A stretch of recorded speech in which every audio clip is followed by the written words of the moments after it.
Hello बच्चों, so let's understand the question first. The question says the correct statement regarding the given Ellingham diagram is okay.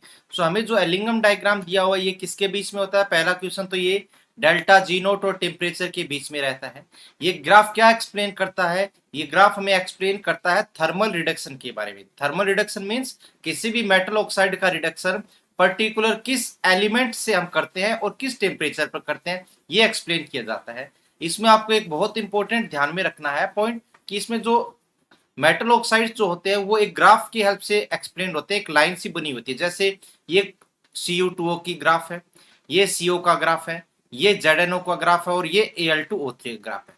तो इस graph में जो line नीचे की side आती है ना, और उस पर जो मेटल या उस पर जो एलिमेंट होता है वो अपने से ऊपर वाली लाइन पर प्रेजेंट ऑक्साइड को क्या कर सकता है, रिड्यूस कर सकता है। जैसे ये लाइन नीचे की साइड है, यहां पर एल्यूमिनियम, तो ये जो एल्यूमिनियम है ये अपने से ऊपर वाले ऑक्साइड को रिड्यूस कर सकता है। तो जैसे ये CO2 है तो इसको क्या कर देगा, रिड्यूस कर देगा। अब वन बाय वन सारे ऑप्शन चेक करते हैं तो आपका आंसर एकदम क्लियर हो जाएगा। फर्स्ट ऑप्शन है कि एट 1400 डिग्री सेल्सियस, पहले टेम्परेचर देखिए कहां पर है, ये 500 एंड 2000 के बीच यहां कहीं होगा। Can aluminium can be used for the extraction of Zn from ZnO। तो देखिए ये एल्यूमिनियम का ग्राफ है, ये रहा एल्यूमिनियम। तो ये क्या यूज कर सकता है, क्या ये ZnO से Zn रिड्यूस कर सकता है? हाँ कर सकता है, क्योंकि यहां पर आप देख लीजिए कि एल्यूमिनियम जो है वो ZnO के ग्राफ के नीचे की साइड है। सो इसका मतलब है ZnO प्लस एल्यूमिनियम की जब रिएक्शन होगी तो हमें मिल जाएगा क्या, Al2O3 प्लस Zn।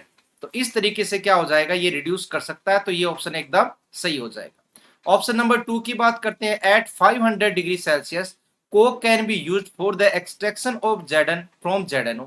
तो कोक मतलब कार्बन, तो ये कार्बन का ग्राफ है। 500 डिग्री सेल्सियस ये टेम्परेचर रहा। तो इस टेम्परेचर पर carbon can be used for the extraction of Zn from ZnO। तो देखिए इस टेम्परेचर पर क्या कार्बन को यूज कर सकते हैं ZnO की रिडक्शन के लिए? नहीं, क्योंकि ZnO का ग्राफ तो कार्बन से नीचे है, तो ये नहीं पॉसिबल। तो ऑप्शन नंबर 2 गलत। Option number 3, Coke can not be used for the extraction of Cu from Cu2O।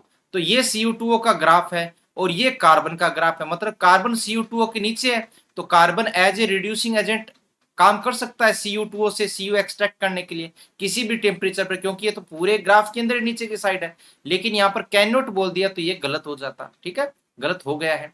Option number 4, at 800 degree Celsius Cu can be use for the extraction of Zn from ZnO।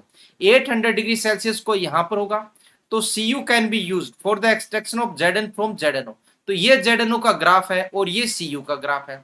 तो देखिए Cu तो ऊपर की side है, ZnO नीचे की side है, तो पॉसिबल नहीं है। पॉसिबल कब होता, जब Cu नीचे होता और ZnO ऊपर। तो ये ऑप्शन भी गलत हो गया। So the right answer of this question is option number 1, that is at 1400 degrees Celsius, Al can be used for the extraction of Zn from ZnO. So hope you understand the concept well. Best of luck.